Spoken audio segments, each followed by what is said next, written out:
गुरुर्ब्रह्मा गुरुर्विष्णु गुरुर्देवो महेश्वरा और गुरुर साक्षात पारब्रह्म तस्मै श्री गुरुवे नमः।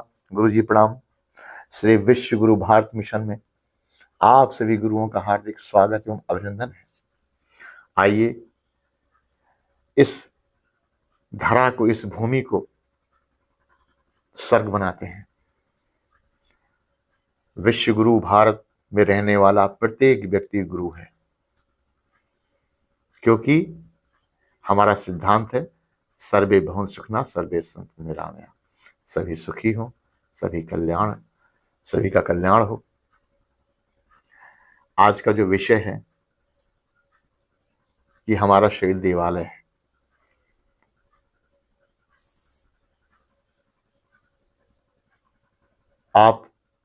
हम जिस छत के नीचे रहते हैं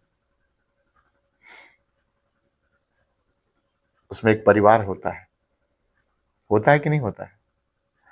उस परिवार का एक मुखिया होता है, बाबा दादी, चाचा चाची, माता पिता, बच्चे सब होते हैं ना। इसी तरह परमात्मा का भी एक परिवार है और ये उसका घर है। मूलाधार से लेकर सहस्त्रार तक 7 चक्र होते हैं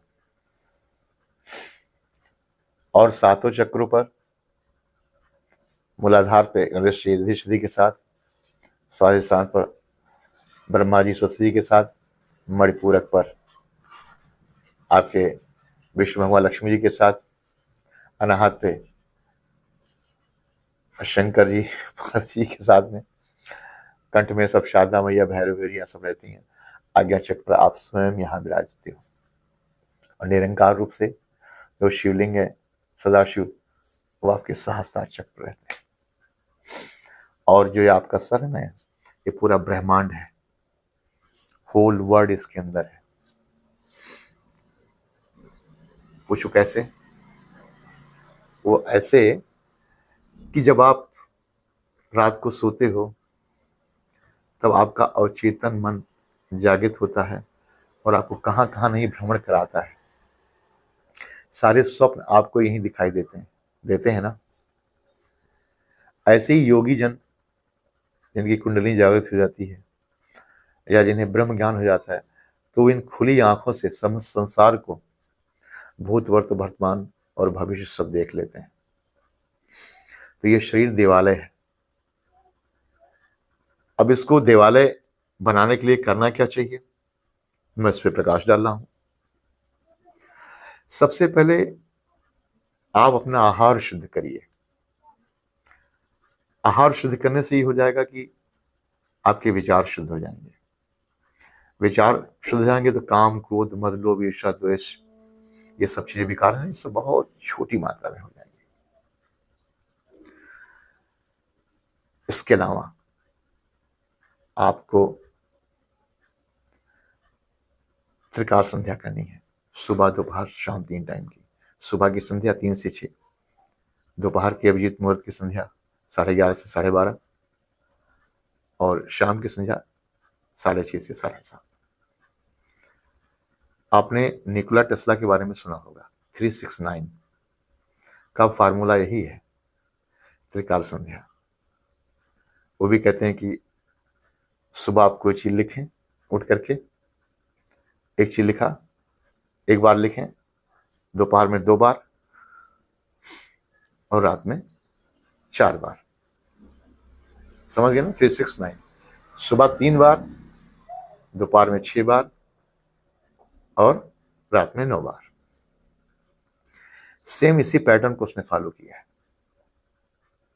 लेकिन चूंकि वो वैज्ञानिक है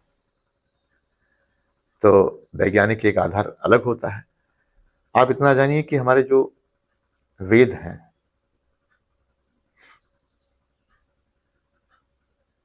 उसमें सब इस महिमा के बारे में बताया गया है। जो पुराण है, उपनिषद हैं,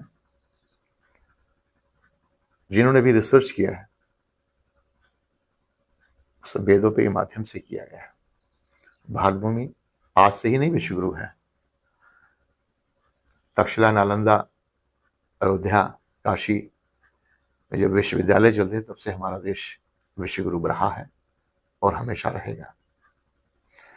बस जरूरी है कि जो बेकार बीच में आया, जो आताताई यहाँ आए,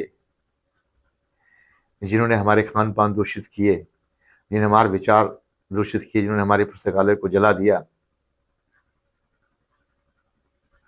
उस चीज को संरक्षण संवर्धन करने में समय लग गया।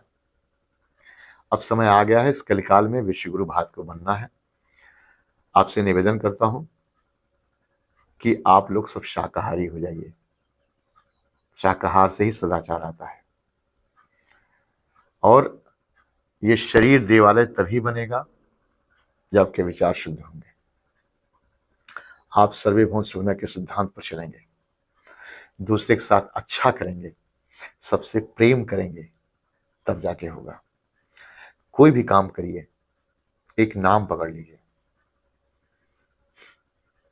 राम राम, सीताराम, राधे राधे, राधे श्याम, हरे राम राम राम हरे, हरे कृष्ण कृष्ण कृष्ण हरे, या फिर ओम नमः शिवाय, या फिर ओम भूर्भुवः स्वः तत्सवितुर्वरेण्यं भर्गो देवस्य धीमहि धियो न प्रचोदयात्। लेकिन दीक्षा लेना पड़ेगा आपको। जो दीक्षित होगा वही आपको आगे बढ़ा पाएगा। और हाँ, आपके जीवन में योग का विशेष महत्व होना चाहिए। सुबह आप नहा धो करके योग जरूर करें। योग करने से शरीर निरोग होगा और स्वस्थ शरीर में ही स्वस्थ मस्तिष्क का विकास होता है। आप जानते हैं, पांचों तत्वों से हमारा आपका शरीर बना हुआ है, पृथ्वी, जल, अग्नि, वायु, आकाश। ठीक है ना? तो इन तत्वों का शोधन करने के लिए आपको हिसाब से बैलेंस डाइट भी लेनी पड़ेगी। उसके आगे मैं बहुत सारे वीडियोस बनाऊंगा, आपको बताऊंगा। तो मैं चर्चा कर रहा था कि अपने शरीर को दिवाले कैसे बनाएं। शुद्ध सात्विक आहार लीजिए, इससे आपके विचार शुद्ध होंगे। आप किसी चैनल के माध्यम से या यूट्यूब पर भी संतों का प्रवचन सुने। शाम को संध्या वंदन के समय आप थोड़ा आरती गीत उत जरूर गाएं। योग जरूर करें। षटकर्म जैसे बोलते हैं, नेति, वस्ती, धोती, ताटक, कपालभाति, नौदी, ये सब करें। अष्टांग योग होता है यम, नियम, आसन, प्राणायाम, प्रत्याहार, धारणा, ध्यान और समाधि। बिना योग के कोई आदमी शिखर को नहीं प्राप्त होता है। ठीक है? तो इसी के साथ अपनी वाणी विराम देता हूं।